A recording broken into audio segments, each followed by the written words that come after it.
Static विषय में मैं शिवांशु सिंह स्वागत करता हूं आपका। शिक्षण कौशल की भी सीरीज प्रारंभ कर दी गई है, जिसके अंतर्गत एक टॉपिक होता है वर्तमान भारतीय समाज एवं प्रारंभिक शिक्षा, जिसमें आज हम पढ़ेंगे ब्रिटिशकालीन शिक्षा के बारे में। बक्सर और प्लासी के युद्ध में मुगलों की हार के बाद भारत में ब्रिटिशकालीन शिक्षा या फिर कह सकते हैं ब्रिटिश शिक्षा का सूर्य उदित होना प्रारंभ होता है। इसी क्रम में हम एक लाइन से बात करेंगे तो सबसे पहले 1781 में लॉर्ड वारेन हेस्टिंग्स ने कलकत्ता मदरसा की स्थापना की। उसके बाद 1784 में विलियम जोन्स ने कलकत्ता एशियाटिक सोसाइटी की स्थापना की, जिसका मुख्य उद्देश्य था भारत में अतीत का अध्ययन कराना, अर्थात कह सकते हैं हम कि भारत के जो मुख्य हिंदी साहित्य हैं उनको अंग्रेजी अनुवादित करना या फिर अंग्रेजी में परिवर्तित करना। तो इन्होंने दो ऐसे हिंदी साहित्य थे जिसे अंग्रेजी में परिवर्तित किया। पहला था अभिज्ञान शाकुंतलम, दूसरा था हमारा गीत गोविंद। इसी क्रम में सन 1800 में लॉर्ड वेलेजली ने असैनिक अधिकारियों के प्रशिक्षण हेतु फोर्ट विलियम कॉलेज की स्थापना की। और फिर आता है हमारा 1813 का आज्ञा पत्र, और कह सकते हैं कि इसी आज्ञा पत्र के बाद भारत में अंग्रेजी शिक्षा की नींव पड़ी, क्योंकि इसी आज्ञा पत्र में लिखा था कि ईसाई धर्म एवं शिक्षा के प्रचार प्रसार की छूट दी जाएगी और 1 लाख रुपए की धनराशि प्रतिवर्ष भारत में शिक्षा पर व्यय की जाएगी।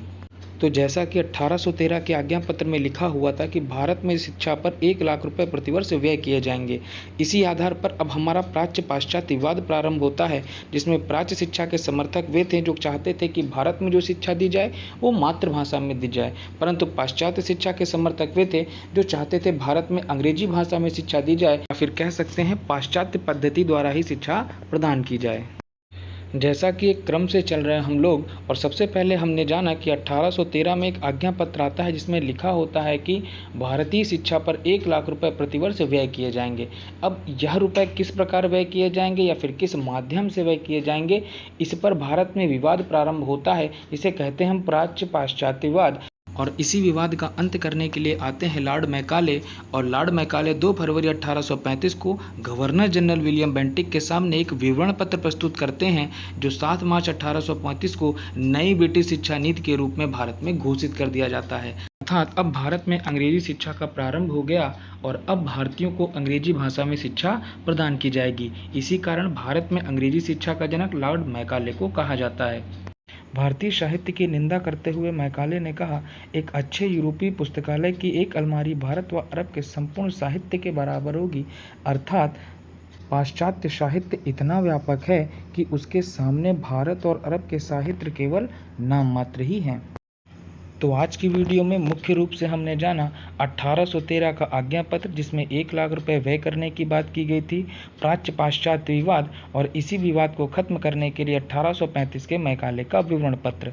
अब नेक्स्ट वीडियो में हम जानेंगे वुड का घोषणा पत्र 1854, हंटर आयोग 1882, रैले आयोग 1902 और विश्वविद्यालय अधिनियम 1904 के बारे में। तो लगातार अभ्यास के लिए जुड़े रहिए हमारे साथ। आज का महत्वपूर्ण प्रश्न है कि श्रीमद् भगवद गीता का अंग्रेजी में अनुवाद किसने किया है। ऑप्शन है आपके सामने Charles Grant, William Jones, Charles Wilkins और जोनाथन डंकन। जैसा कि थॉर्नडाइक ने कहा है कि सीखने के लिए लगातार अभ्यास आवश्यक है, इसलिए लगातार हमारे साथ जुड़े रहिए। वीडियो अगर आपको अच्छा लगा है तो लाइक करिएगा और लगातार हमसे जुड़े रहने के लिए चैनल को सब्सक्राइब करिएगा। और अगर आपको PDF चाहिए या फिर किसी प्रकार की नोट्स की आवश्यकता है तो हमारे Telegram channel static with Shiv से जुड़िए। वीडियो को देखने के लिए धन्यवाद।